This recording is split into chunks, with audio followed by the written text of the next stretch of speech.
નમસ્કાર નમસ્કાર નમસ્કાર વાલા વાલા વિદ્યાર્થીઓ, સ્વાગત છે આપ સર્વ વિદ્યાર્થી મિત્રોનું તમારી પોતાની યુટ્યુબ ચેનલ ઓશન કોચિંગ ક્લાસીસની અંદર.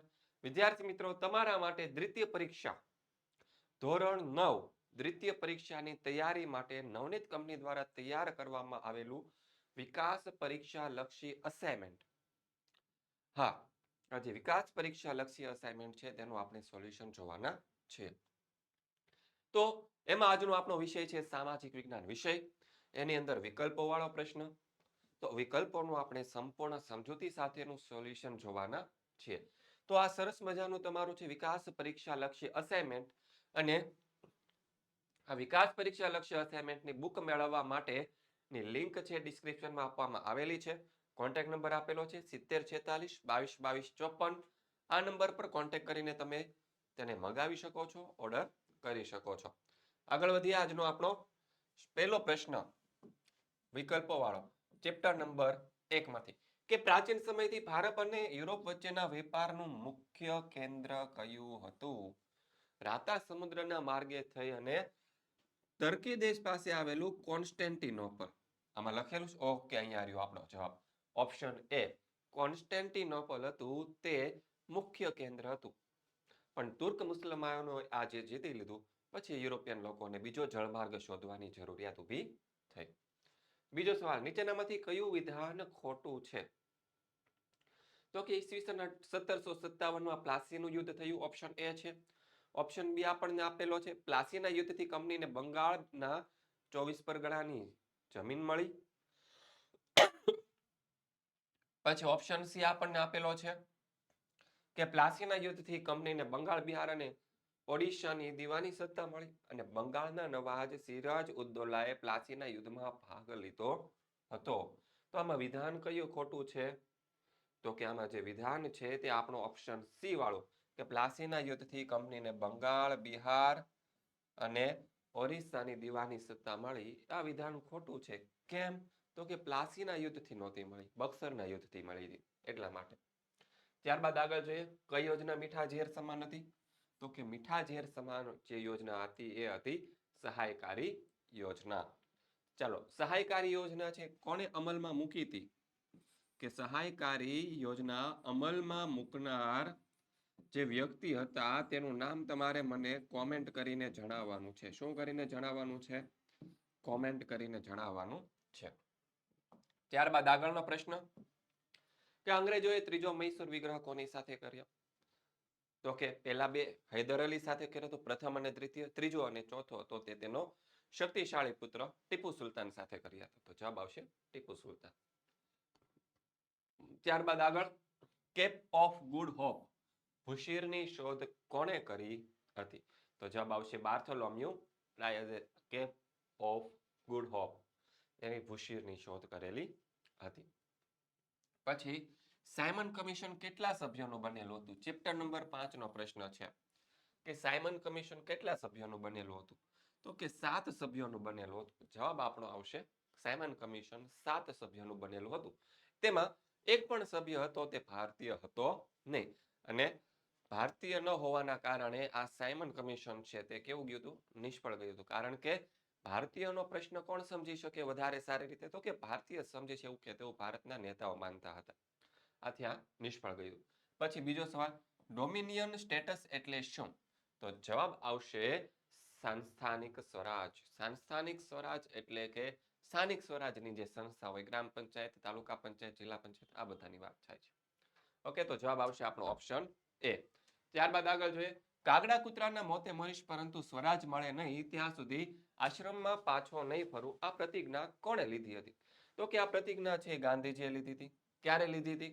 તો કે જ્યારે મીઠાના કાયદાનો ભંગ કરવા માટે એને જે આંદોલન કર્યું હતું, દાંડી યાત્રા, તે સમયે અમદાવાદની અંદર આવેલું સાબરમતી આશ્રમ કે જેને હરિજન આશ્રમના નામે એ સમયે ઓળખવામાં આવતું હતું, ત્યારે દાંડી યાત્રાના આગળના દિવસે એટલે કે 5 તારીખે ગાંધીજીએ આ શું કહેવાય? તો કે આ પ્રતિજ્ઞા લીધી હતી. કઈ પ્રતિજ્ઞા? કે કાગડા કૂતરાના મોતે મરીશ પરંતુ સ્વરાજ નહીં મળે ત્યાં સુધી આશ્રમમાં પાછો નહીં ફરું. ત્યારબાદ આગળ જોઈએ. ચોથો સવાલ કે નેતાજીનું હુલામણું નામ કોને મળ્યું હતું? તો કે નેતાજી એટલે કે આપણા સુભાષચંદ્ર બોઝ. ત્યારબાદ આગળ જોઈએ. આગળનો પ્રશ્ન, હિન્દુસ્તાનના વિભાજન સમયે ભારતમાં કયા અંગ્રેજ ગવર્નર જનરલ હતા? હિન્દુસ્તાનનું વિભાજન, ભારતના બે ભાગલા પડ્યા, ભારત અને પાકિસ્તાન, એ સમયે ભારતના અંગ્રેજ ગવર્નર જનરલ કોણ હતા? તો કે એ સમયે હજી નવા નવા નિયુક્ત થઈને આવેલા હતા માઉન્ટ બેટન. કોણ હતા? માઉન્ટ બેટન હતા. ત્યારબાદ ચેપ્ટર નંબર 6 માંથી પૂછાયેલો પ્રશ્ન, સંયુક્ત રાષ્ટ્ર યુએનના ખતપત્રનો આરંભ શેનાથી થાય છે? તો આમુખથી થાય છે. શેનાથી થાય છે? આમુખ. પ્રસ્તાવના. તો જવાબ આવશે આમુખથી થાય છે. બીજો સવાલ, ભારતમાં બિન જોડાણ નીતિની વિદેશ નીતિના પ્રવર્તક કોણ હતા? તો જવાબ આવશે પંડિત જવાહરલાલ નહેરુ. ત્યારબાદ સોવિયત યુનિયનના નેતૃત્વ હેઠળના દેશો કઈ વિચારધારામાં માનતા હતા? સોવિયત યુનિયન એટલે કે રશિયા દેશ અથવા તો સોવિયત રશિયા, એની વાત થાય છે. તો એ લોકો સામ્યવાદીમાં માનતા હતા. તો જવાબ આવશે સામ્યવાદી વિચારધારા. એશિયા ખંડમાં સૌપ્રથમ કયા દેશને આઝાદી મળી? તો આપણો એશિયા ખંડ છે એની અંદર સૌપ્રથમ આઝાદી મેળવનાર દેશ આપણો ભારત દેશ હતો. તો જવાબ આવશે ભારત. પછી પાંચમો સવાલ, એપ્રિલ 1949માં વિશ્વમાં કયા લશ્કરી સંગઠનની રચના થઈ? તો એપ્રિલ 1949માં નાટોની સ્થાપના થઈ હતી, કે નોર્થ એટલાન્ટિક ટ્રીટી ઓર્ગેનાઇઝેશન. એનું પૂરું નામ છે નોર્થ એટલાન્ટિક ટ્રીટી ઓર્ગેનાઇઝેશન, કે જે અમેરિકા, બ્રિટન, ફ્રાન્સ, જર્મની આ બધા દેશોનું બનેલું છે. અમેરિકા અને યુરોપના દેશો વચ્ચે બનેલું સંગઠન છે. પેલો ત્યારબાદ ચેપ્ટર નંબર 10 માંથી પૂછાયેલો આપણો પહેલો સવાલ, કે નીચેના કયા રાજ્યમાં ધારાસભાના 2 ગૃહ અસ્તિત્વમાં નથી? કર્ણાટકમાં છે, આંધ્રપ્રદેશમાં છે, કર્ણાટકમાં નથી, આંધ્રપ્રદેશમાં છે, તમિલનાડુમાં છે, બિહારમાં છે. તો જવાબ આવશે આંધ્રપ્રદેશમાં નથી. My mistake. આના માટેની એક શોર્ટકટ કી છે. શું છે? તો કે यूपी में आम बिकते हैं. શું છે? यूपी में आम बिकते हैं. હવે તો આંધ્રપ્રદેશમાં જો કે થઈ ગઈ છે, પણ જે તમારી ચોપડી છે, પાઠ્યપુસ્તક છે, એમાં આંધ્રપ્રદેશ નથી આપેલું, એટલે આપણે આંધ્રપ્રદેશ લખવાનું. જો કે અત્યારે આંધ્રપ્રદેશની અંદર એ છે. શું છે? તો કે વિધાનસભાની 2 ગૃહો અસ્તિત્વમાં છે. ત્યારબાદ બીજો સવાલ, કે લોકસભાના સભ્યોની સમય મર્યાદા કેટલા વર્ષની છે? લોકસભાના સભ્ય હોય, ચૂંટણી આવે, 5 વર્ષ માટે પોતાના સભ્ય પદ માટે રહે, અને જ્યારે વિધાનસભાની મુદ્દત પૂરી થાય ત્યારે લોકસભાની મુદ્દત પૂરી થાય ત્યારે તેનું વિસર્જન કરી દેવામાં આવે છે. શું કરી દેવામાં આવે છે? વિસર્જન કરી દેવામાં આવે છે. તો 5 વર્ષ ક્યાં દેખાય છે? ઓકે, ઓપ્શન ડી ની અંદર દેખાય છે. તો જવાબ આપણો આવશે ઓપ્શન ડી, 5 વર્ષ. ત્યારબાદ ત્રીજો સવાલ, લોકસભાનું સંખ્યાબળ અને રાજ્યસભાનું સંખ્યાબળ કેટલું નિર્ધારિત કરવામાં આવેલું છે? તો કે અત્યારે હાલમાં લોકસભાની સંખ્યાબળ કેટલું છે? તો કે 545 છે. કોનું? તો કે લોકસભાનું. અને રાજ્યસભાની વાત કરવામાં આવે તો કે રાજ્યસભાની સંખ્યા હાલમાં 250 રાખવામાં આવેલી છે. તો આવું કઈ દેખાય છે? 545 અને 250. ઓકે, ઓપ્શન એ ની અંદર આપણને દેખાય છે. તો જવાબ આપણો આવશે ઓપ્શન એ. ત્યારબાદ ભારતમાં કઈ પદ્ધતિની સરકાર છે? કેબિનેટ પદ્ધતિની સરકાર નથી, સંઘ પદ્ધતિની નથી, પ્રમુખ પદ્ધતિની નથી. આપણા દેશની અંદર સંસદ આવેલી છે, અને બધા જ નિર્ણયો જે છે સંસદની અંદર લેવાય. કાયદાની અંદર સુધારા પણ સંસદની અંદર થાય, અને પણ બહુમતીથી થાય. તો સંસદીય પદ્ધતિની આપણા દેશની અંદર સરકાર છે. ત્યારબાદ આગળનો સવાલ, નીચે આપેલા જોડકા લક્ષમાં લઈ આપેલા વિકલ્પ પૈકી સાચો વિકલ્પ પસંદ કરો. તો શું આવશે? કે જિલ્લા સેવા સદન, મહાનગરપાલિકા, જિલ્લા પંચાયત, આ બધાના વડાને શું કહેવાય? તો કે ભાઈ જે જિલ્લા સેવા સદન હોય એના વડા હોય એને કમિશનર કહેવાય, કે ન કહેવાય? એને કલેક્ટર કહેવાય. પછી મહાનગરપાલિકાના વડાને કહેવાય મેયર. ઓકે, અને જિલ્લા પંચાયત હોય તો એના વડાને કહેવાય છે કમિશનર. તો આવો કઈ ઓપ્શન દેખાય છે? ઓકે, પહેલામાં સી, બીજામાં ડી અને ત્રીજામાં બી. ઓકે, તો જવાબ આપણો આવશે ઓપ્શન બી. ત્યારબાદ સર્વોચ્ચ અદાલતના ન્યાયાધીશની નિમણૂક કોણ કરે છે? તો કે જવાબ આવશે સર્વોચ્ચ અદાલતના ન્યાયાધીશની નિમણૂક છે તે રાષ્ટ્રપ્રમુખ કરે. કોણ કરે છે? રાષ્ટ્રપ્રમુખ કરે છે. તો જવાબ આવશે આપણો ઓપ્શન બી. પછી આગળ જોઈએ, બીજો સવાલ, મિઝોરમ અને ત્રિપુરાની વડી અદાલત કયા રાજ્યમાં આવેલી છે? તો કે મિઝોરમ એને પોતાની કોઈ વડી અદાલત નથી, ત્રિપુરાને પણ નથી. એની વડી અદાલત છે તે અસમ રાજ્યની અંદર આવેલી છે. તો 3 રાજ્યો વચ્ચે એક વડી અદાલત આવેલી છે. ત્યારબાદ આગળ કે જિલ્લા ન્યાયાધીશની લાયકાતમાં વકીલ તરીકેનો કેટલા વર્ષનો અનુભવ જરૂરી છે? તો જવાબ આવશે 7 વર્ષનો અનુભવ જરૂરી છે. કેટલા વર્ષનો? 7 વર્ષનો અનુભવ છે એ જરૂરી છે. પછી ચોથો સવાલ કે મફત કાનૂની સેવા સત્તા સેવા મંડળની કચેરીનું વડું મથક ક્યાં આવેલું છે? મફત કાનૂની સત્તા સેવા મંડળ કચેરીનું વડું મથક છે તે અમદાવાદ રાજ્યની અંદર આવેલું છે. પછી ભારતનું બંધારણનું અર્થઘટન કોણ કરે? તો કે અર્થઘટન છે તે સર્વોચ્ચ અદાલત કરે. જવાબ આવશે આપણો ઓપ્શન એ. સર્વોચ્ચ અદાલતની એને સત્તા આપવામાં આવેલી છે. પછી વિશ્વનું સર્વોચ્ચ શિખર કયું છે? ચેપ્ટર નંબર 14 માંથી પૂછાયેલો પ્રશ્ન કે વિશ્વનું સર્વોચ્ચ શિખર, સૌથી ઊંચામાં ઊંચું શિખર છે માઉન્ટ એવરેસ્ટ. કયું છે? માઉન્ટ એવરેસ્ટ છે તે છે. ઓકે, તો જવાબ આવશે માઉન્ટ એવરેસ્ટ. પતકાઈ ટેકરીઓ અરુણાચલ પ્રદેશ, તો લુસાઈ ટેકરી ક્યાં આવે? મિઝોરમની અંદર આવે.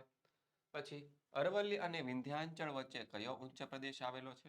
અરવલ્લી અને વિંધ્યાચલની વચ્ચે જે પર્વત ઉચ્ચ પ્રદેશ આવેલો છે તે માળવાનો ઉચ્ચ પ્રદેશ છે. અરવલ્લી અને વિંધ્યાચલ. અરવલ્લી આમ છે, વિંધ્યાચલ આમ છે. આ જે ઉચ્ચ પ્રદેશ દેખાય છે એને માળવાનો ઉચ્ચ પ્રદેશ કહેવામાં આવે છે. પછી નીચેનામાંથી કયું જોડકું સાચું છે તે શોધીને લખો. તો જવાબ આપણો આવશે ઓપ્શન 1 ની સામે ઓપ્શન બી, પ્રસ્તર ખડક એટલે કે ચૂનાનો ખડક. પછી બીજું છે સી, રૂપાંતરિત ખડક એટલે કે આરસ પહાડ બંનેમાંથી. અને આગ્નેય ખડક જે છે તેમાંથી બને છે ગ્રેનાઇટ. તો જવાબ આવશે ઓપ્શન એ. પાંચમો સવાલ, નીચેનામાંથી કયું વિધાન ખોટું છે તે શોધીને લખો. તો જવાબ આવશે કે ધ્રુવી શું કહે છે? તો કે ટંગસ્ટન, મેંગેનીઝ અને ક્રોમિયમ વગેરે અધાતુમય ખનિજો છે. તો આ વિધાન કેવું છે આપણું? ખોટું, કારણ કે આ બધી જ ધાતુઓ છે એ ધાતુમય ખનિજ છે. ખનિજો છે એ કેવા છે? ધાતુમય છે. આગળ જોઈએ, ચેપ્ટર નંબર 16 નો પ્રશ્ન છે કે કર્કવૃત પર સૂર્યના કિરણો સીધા પડે ત્યારે ભારતમાં કઈ ઋતુનો અનુભવ થાય? જ્યારે કર્ક ઋતુ હોય તેના ઉપર સીધા કિરણો પડે. આપણને બધાને ખબર છે કે આ પૃથ્વી છે, તો પૃથ્વીના ઉત્તર ગોળાર્ધની અંદર અહીંયા આપણો ભારત દેશ આવેલો છે, જ્યાંથી વચ્ચેથી કયું વૃત પસાર થાય છે? તો કે કર્કવૃત પસાર થાય છે ભારતના એક્ઝેક્ટ મધ્યમાંથી. અને જ્યારે કર્કવૃત પર સીધા કિરણો પડતા હોય સૂર્યના, ત્યારે ભારતમાં છે એક ગરમીનો અનુભવ થાય. અને ગરમીવાળી ઋતુ એટલે આપણી ઉનાળાની ઋતુ. તો જવાબ આવશે ઉષ્ણ ઋતુ. ત્યારબાદ બીજો સવાલ, ચેરાપુંજીની બાજુમાં આવેલું કયું સ્થળ વધુ વરસાદ માટે પ્રચલિત છે? તો કે સૌથી વધારે વરસાદ માટે પ્રચલિત સ્થળ એટલે કે મૌસીનરમ, કે જ્યાં સિઝનનો સૌથી વધારે વરસાદ છે એ પડેલો હતો. તો જવાબ આવશે ઓપ્શન ડી, મૌસીનરમ. ત્યારબાદ ત્રીજો સવાલ, પાછા ફરતા મોસમી પવનોની ઋતુ ભારતમાં ક્યારે અનુભવ થાય છે? તો કે પાછા ફરતા મોસમી પવનોની ઋતુ એટલે કે ઓક્ટોબર નવેમ્બર મહિનાની અંદર તેનો આપણને અનુભવ થાય છે. પછી નીચેનામાંથી કયું વિધાન સાચું છે? કે શિયાળામાં દિવસો લાંબા અને રાત્રિ ટૂંકી હોય છે. નહીં, આ વિધાન તો ખોટું છે. ઉનાળામાં દિવસો ટૂંકા અને રાત્રિ ટૂંકી હોય છે. આ વિધાન એ ખોટું છે. શિયાળામાં દિવસો ટૂંકા અને રાત્રિ લાંબી હોય, તો કે આ વિધાન છે એ સાચું છે. અને ઉનાળામાં દિવસો ટૂંકા હોય ને અને રાત્રિ લાંબી હોય નહીં. તો જવાબ આપણો આવશે ઓપ્શન સી, કે શિયાળામાં દિવસો ટૂંકા અને રાત્રિ કેવી હોય છે? લાંબી હોય છે. ત્યારબાદ આગળ જોઈએ, 21 જૂને સૂર્યના કિરણો કયા વૃત્ત પર લંબ પડે? 21 જૂન, અને જૂન મહિનાની અંદર ઉનાળાની ઋતુ ચાલતી અથવા તો ઉનાળાની ઋતુ પૂરું થવા આવી હોય, અને ત્યારે છે ઉનાળાની ઋતુ ક્યાં હોય? તો કે આપણા ભારત દેશમાં. ભારત દેશમાંથી પસાર થતો વૃત્ત એટલે કે આપણું કર્કવૃત. તો 21 જૂને સૂર્યના જે કિરણો છે એ કર્કવૃત પર કેવા પડે છે? લંબ પડે છે, અને ગરમીનો આપણને અનુભવ થતો હોય છે. તો વિદ્યાર્થી મિત્રો, આ તો સરસ મજાનું તમારું ધોરણ 9 સામાજિક વિજ્ઞાન વિષયની જે વિકાસ પરીક્ષા લક્ષ્ય અસાઇનમેન્ટ છે તેનો પહેલો પ્રશ્ન એટલે કે વિકલ્પવાળો જે પ્રશ્ન છે તેનું સમજૂતી સાથેનું સંપૂર્ણ સોલ્યુશન. આવા જ એક નવા વિડીયો સોલ્યુશન સાથે આપણે ફરીથી મળવાના છીએ. તેની પહેલા તમારે જો આપણા ધોરણ 9 નું જે વોટ્સઅપ ગ્રુપ છે તેની અંદર જોઈન્ટ થવું હોય તો તેની લિંક છે તમને નીચે ડિસ્ક્રિપ્શનમાં આપવામાં આવેલી છે કે જ્યાં તમને બધી જ નવી નવી માહિતીઓ અપડેટ મળતી રહેશે, જેથી કરીને તમારે બીજે ક્યાંય દોડવાની જરૂર પડશે નહીં. બધી જ અપડેટ આપણી ચેનલની અંદર જેટલા પણ વિડીયો મૂકવામાં આવે છે બધી અપડેટ તમને અહીંથી મળી જવાની છે. તો ફટાફટ આપણી આ જે વોટ્સઅપ ગ્રુપ છે તેની અંદર જોઈન્ટ થઈ જાજો અને લિંક છે તમને નીચે ડિસ્ક્રિપ્શનમાં આપવામાં આવેલી છે. અને વધારે માહિતી મેળવવી હોય તો આપણો કોન્ટેક્ટ નંબર છે 7046222254. આ કોન્ટેક્ટ નંબર પર કોલ કરીને તમે જોઈન્ટ થઈ શકો છો. તો આવા જ એક નવા વિડીયો સોલ્યુશન સાથે આપણે ફરી મળવાના છીએ. ત્યાં સુધી દરેક વિદ્યાર્થી મિત્રોને જય હિન્દ, જય ભારત, જય જય ગરવી ગુજરાત.